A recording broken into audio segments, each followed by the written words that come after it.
The smoke was everywhere, choking, blinding. The flames roared like a relentless beast, devouring everything in its path. My axe felt heavier in my hand, my heart beat a frantic drum in my ears. I'd been through fires before, countless ones, but this one was different, wilder, angrier. It felt alive.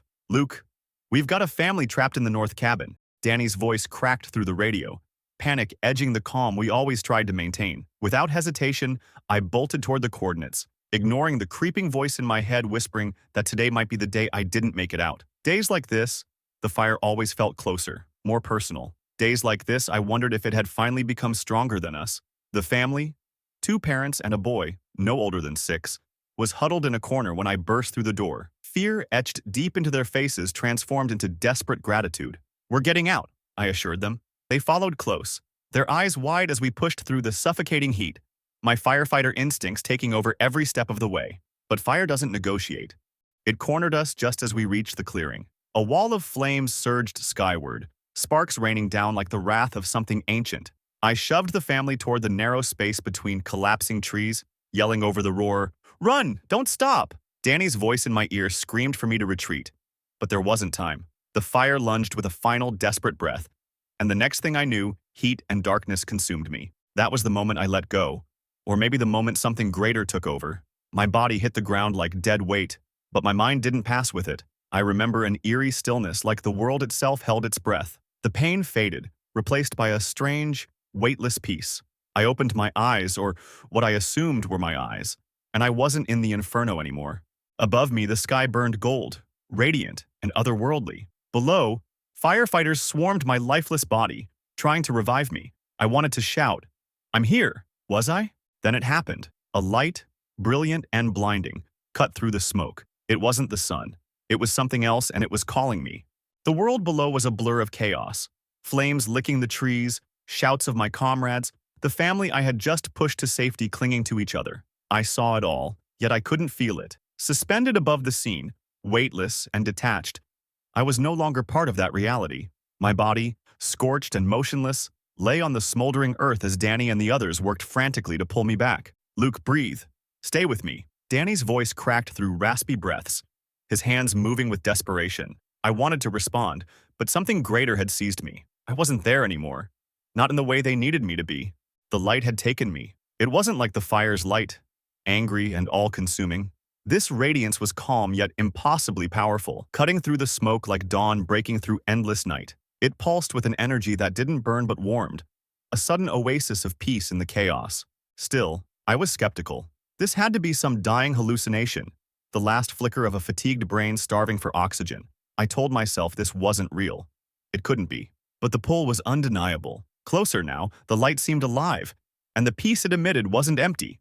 It brimmed with someone. As I neared, the noise of the world receded, until only the presence of the light remained. And then I heard it, not with my ears but with my very being. A voice, firm yet impossibly kind, reverberated through me. "Luke?" I froze, or at least I felt as if I did. My skepticism clung to me like armor, but it began to crack beneath the weight of that single word, my name, spoken with a familiarity I couldn't explain but somehow new to my core. "Why?" I tried to ask, though no words left my lips. The light seemed to answer anyway, filling me with an overwhelming sense of clarity and love. Not the kind I worked for or earned, but one that existed despite everything. "Come," the voice urged gently, its resonance cutting through my doubts. I hesitated but drifted closer, my logical mind screaming while my soul, something I barely believed in, longed to follow. The light enveloped me, its warmth unlike anything I had ever known. Like every sunrise I'd missed, every flicker of hope I doubted, condensed into one radiant presence. As I drifted closer, an overwhelming peace settled deep in my very core. The chaos, the fire, even my broken body lying below, all seemed distant, as though they belonged to another lifetime.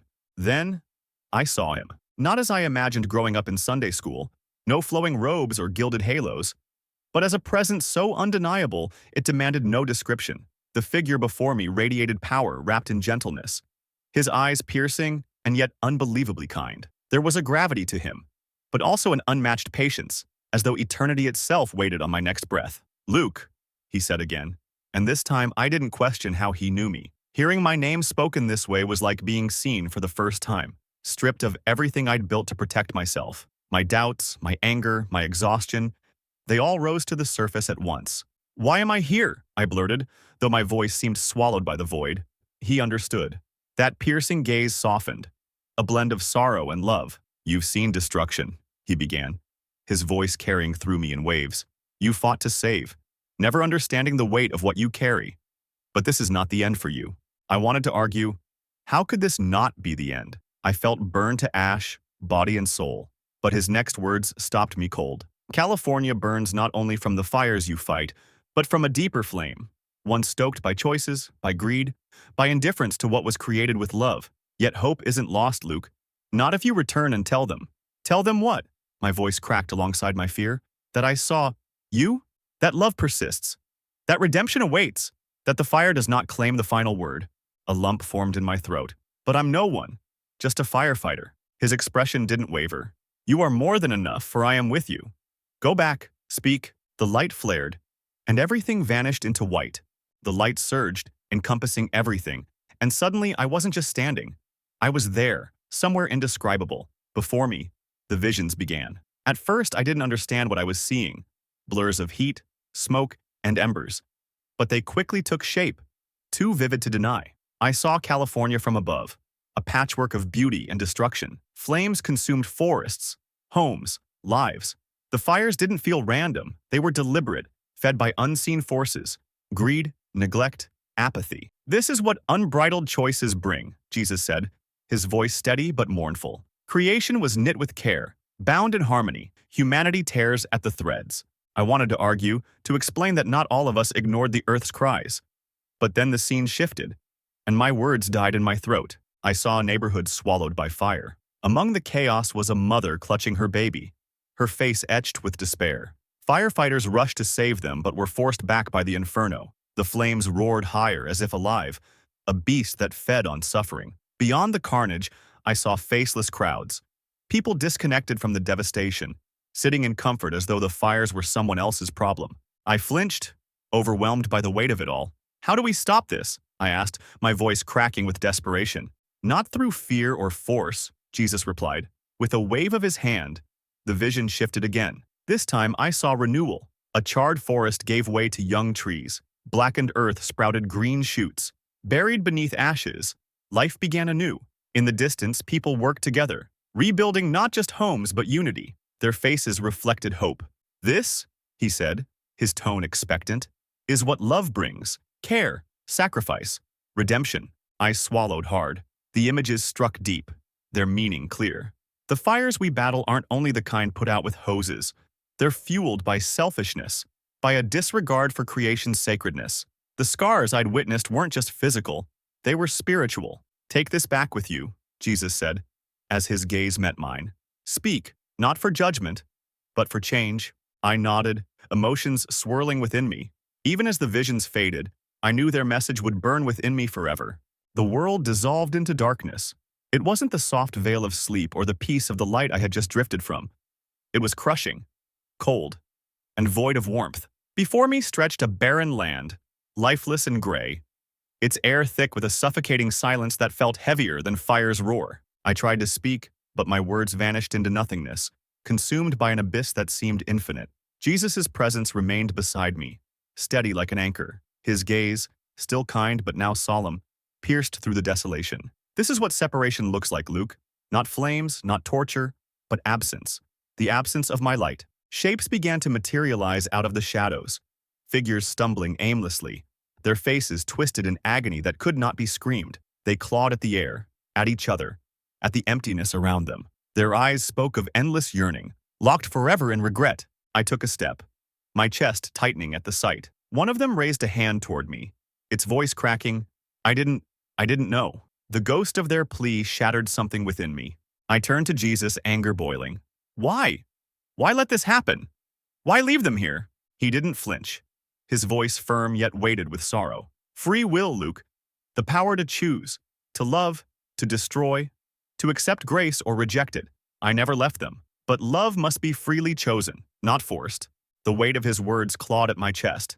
My own doubts clawed harder. And the fires? What about them? Why allow such suffering in the world? For the first time, he looked at me with something like grief. I never create suffering. Humans shape it. The greed, the apathy, it is their fuel. Through the barren distance, I saw glimpses of myself, my own anger, my inability to forgive. It hit me as forcefully as the fire had. The divide wasn't just here. It was within me. I don't want to stay like this, I whispered. You won't, Jesus said, stepping closer.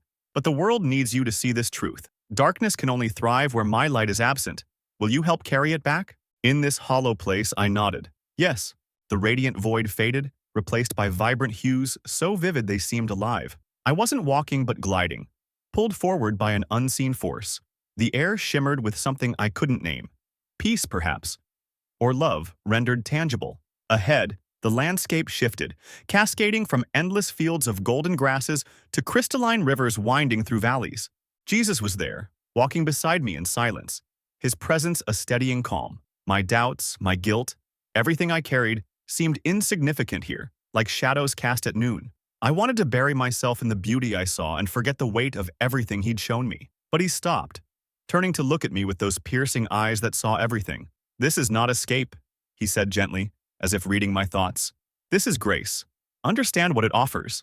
I barely whispered, Why me? He gestured ahead. In the distance, I saw figures, countless souls moving in harmony, their laughter like music, their joy infectious. Yet it wasn't their perfection that struck me. It was the absence of barriers. No fear, no pain, no separation. They were whole, complete. This is heaven, Jesus said, his voice both firm and tender. A reflection of the unity I intended for creation. Nothing lost, nothing wasted, every scar healed. Tears stung my eyes. I don't deserve this, I murmured. I've doubted you. I've been angry. I failed, so many times. He placed a hand on my shoulder, and the warmth of it broke through my self-reproach. This isn't something you earn, Luke. It isn't about your strength or your deeds. Grace means love despite failure. Redemption through faith, not perfection. I stood in silence, the truth of his words sinking deeper than fire ever could. He turned me to face a scene of earth below. My crew, the family I saved, Danny, all the lives intertwined with mine. I saw their struggles, their joys, their fragile hopes. And I saw myself, broken but held together by something greater. You've begun to understand, Jesus said. Love brings light where there is darkness. You've seen what only few do, Luke. Will you share it? I swallowed the lump in my throat, staring at the lives flickering below. Yes, I whispered. I'll go back. The warmth of Jesus' hand on my shoulder anchored me, his eyes unwavering as he spoke. Luke, your time here draws to a close. The fires aren't just destruction. They're a plea, a reflection of humankind's brokenness. You've seen how greed fuels the flames, of the land and the heart, but I am sending you back to show them love's power to renew. My chest ached at the weight of his words. Part of me resisted, to return, back to pain, chaos, and a world so deeply fractured felt impossible after experiencing this peace. How can I make them listen? My voice cracked, heavy with doubt. I'm no one special. His expression softened, filled with a love that stripped away every defense. You are more than you see in yourself. Your scars, your struggles, your doubt, all of it makes you the one they'll understand. It won't be easy, Luke. You'll be questioned, dismissed, even despised. But remember this, you do not carry the light alone. I am always with you. Still, my uncertainty lingered. What if I fail? You cannot extinguish all flames, he said gently, but the light I give you has already overcome the fire. You don't return to save the world, Luke. That isn't your task. You are the spark. And through you, the embers of hope will spread. The scene below us shimmered into focus. Danny on his knees beside my broken body, shouting to the paramedics, his voice hoarse with desperation. The family I had saved stood nearby, the mother clutching her child as tears poured down her soot-streaked face. They weren't just faces in a crowd, they were threads in the great tapestry I had just glimpsed. For them, for everyone, my choice became clear. I'll go, I whispered, my resolve steadying. I'll do what you ask. Jesus smiled, the kind of smile that felt like sunlight piercing through the darkest storm. And when you speak, Luke, tell them this. Fire does not hold the final word. Love does. The brightness intensified, filling every part of me until I felt my spirit rushing downward, back into smoke, heat, and breath. My chest heaved as air returned to my lungs. I opened my eyes to Danny's trembling face. Luke, he shouted. I'm here, I rasped. I'm back. When my eyes opened, the world struck me all at once. The sting of smoke, the chaos of firefighters shouting orders, the piercing light of emergency trucks. My lungs burned. But this was different from the flames. This was life rushing back into me. Danny's face swam into focus above mine, streaked with soot, his eyes glassy with relief. "Luke!" he gasped, shaking me by the shoulders. "You're alive. Oh God, you're alive." I tried to speak, but my voice cracked under the dryness in my throat. "The family, are they—" "They're fine," Danny said quickly, his voice trembling. "You saved them." I closed my eyes, letting his words anchor me. Above the noise, fragments of memory flickered. The light, the voice, the impossible peace. My chest tightened, both from gratitude and the gravity of being back. I wasn't ready for this world again. Not after what I'd seen, but I wasn't here by mistake. There was work to do. Paramedics loaded me onto a stretcher, cutting through the layers of my gear. Their voices droned in the background, asking questions I couldn't yet answer. Danny stayed by my side, his hand gripping mine, as if letting go might break the fragile thread stitching me to the present. His worry was unmistakable, but there was something else. Suspicion. "You were gone, Luke," he said quietly. His voice barely rose above the crackling embers in the distance. No heartbeat, no breath. We tried for what felt like forever. And then you came back, just like that. I met his gaze, but the words didn't come. How could I explain what had happened? How could I make him understand? Was it— His voice trailed, searching for the right words, the courage to say them aloud. "Did you see something?" The question hung in the air, waiting for me to name what I'd experienced, but I wasn't ready. Not yet. Instead, I squeezed his hand. "It's a long story, Danny." His brows furrowed, but he didn't push. Instead, he helped load me into the ambulance. As the doors closed, I glanced at the charred skyline, my heart torn between the peace I'd left behind and the weight of what lay ahead. The message burned within me. The fires weren't the end. Love was. In the weeks following the fire, I returned to a world that felt both foreign and familiar. Healing physically was simpler than grappling with the weight of what I'd experienced. Every burned tree, every scorched acre reminded me of the visions Jesus had shown me. The charred earth wasn't just a landscape left behind by flames. It was a reflection of us, of what happens when we forget the sacredness of what connects us all. I started small. At first, it was local community centers, standing beneath flickering fluorescent lights before small groups of wildfire survivors and volunteers. I told the truth, a version of it anyway. I spoke about the fire, about how it had shaped me, about the urgency of caring for the world before our choices consumed us. I didn't mention the light, Jesus, or the visions of heaven and hell, not yet. I could barely explain it to myself, but the passion burned through me, and that alone seemed to stir something in people. Danny was the hardest to face. He was a brother on the job. But since my return, a wall had grown between us. He wasn't angry, just distant. I felt the words unsaid in every glance, every cautious question. "You're different, Luke," he finally said one night as the two of us watched the smoldering remains of another fire. "And it's not just the near-death thing. It's like you're carrying something heavy." For a moment, I considered deflecting, but I'd carried enough secrets. "I saw something, Danny," I said, staring into the blackened ground where life had been only days before. Not just the fire. Something beyond it. Something that showed me how much is at stake. He didn't reply, but his silence was receptive. I knew he needed time, and so did I. The word began to spread, creeping through our tight-knit community and beyond. Some folks listened, eyes wide with hope. Others scoffed, dismissing me as a man unhinged by trauma. I stumbled, doubted myself, even questioned why Jesus had chosen someone like me. But the promise he made remained. "I am with you." And in that promise, I found my footing. One step, one story, one spark at a time. The tension in the firehouse was palpable. When I walked in, conversations hushed, eyes avoided mine. My return had shifted something irreversibly, and I couldn't blame them. My crew, my family, looked at me like I was an unsteady fuse ready to blow. The near-death experience that should have brought us closer had instead carved a wedge. They thought I'd cracked under the pressure of fire and loss. It all came to a head one night as we sat around the truck, the air heavy with unspoken resentment. Danny finally broke the silence. "We need to talk, Luke." The rest of the crew lingered, pretending not to listen, but their wary expressions betrayed them. I nodded, my throat dry. "You've changed." Danny's voice was low but firm. "You're not focused like before. You're talking about things, visions." He exhaled sharply. "We put our lives on the line out there. We can't follow someone whose head is stuck in the clouds." I bristled, but the frustration in his tone held hurt, not malice. I steadied myself. "I haven't forgotten the job, Danny. I'm still the man who ran into that fire." "Are you?" he shot back. "That man didn't talk like this. Didn't look at us like we're blind to something only he sees." I turned to face him fully. Because I have seen something, Danny, and it's not just about the fire. It's about what fuels it, what separates us. I don't expect you to understand, but I need you to know this. I came back for a reason, for all of us. His jaw clenched, a war in his eyes. The trust we'd built over years versus the distance that had grown since my return. He shook his head, stood to leave, and then hesitated. You really believe this? Whatever you saw matters? It matters more than anything, I said, my voice steady. For a moment, he stayed frozen, then walked away.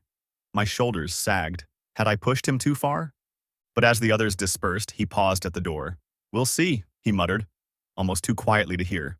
I watched him go, hope kindling in the ashes of doubt, and whispered to myself, one spark at a time. The fire season had come again, relentless and unyielding. Acrid smoke filled the air over the ridges, painting the horizon in shades of ash and despair. Yet, as we prepared for another battle with the flames, I felt something different stirring within me, renewed purpose, steady and unshakable. It had been months since I'd returned, and while the memory of the light burned as vividly as ever, I'd learned to plant my feet firmly in this world, even as my heart carried the truth of what lay beyond. Danny stood beside me, surveying the blaze creeping toward a row of houses just outside the city limits. The tension between us had softened in recent weeks. We didn't talk about my visions much, but he'd started to listen in his own way. His presence was quieter now, more thoughtful. The hard edges dulled by questions I knew he wasn't ready to ask. Here we go again, he muttered, pulling his helmet down. I glanced at him, then toward the encroaching flames, roaring like they had a will of their own. It was a sound I used to fear, a sound that felt unbeatable. Now I heard it differently, a voice begging to be seen, understood, and extinguished with care. It's never just a fire, Danny, I said. The words calm, but weighted. He turned to me, brow furrowing. Every flame starts somewhere. Maybe from a match someone struck, maybe from something left untended. But where it burns, it leaves scars. On the land? On people? I gestured toward the inferno ahead. And yet, there's something else. Something waiting under the ash. What's that? He asked, his voice uncertain but curious. Renewal, I said, meeting his gaze directly. If we don't just fight to destroy the fire but to care for what it leaves behind, we can rebuild something better. It's not just the land we're saving, Danny. It's us. He stared for a moment before nodding, almost imperceptibly. Let's save who we can then. As we charged toward the blaze, hose lines spraying arcs of life into roaring destruction, I felt my convictions solidify. The fires weren't just a threat. They were a symbol, and every ember could still ignite hope.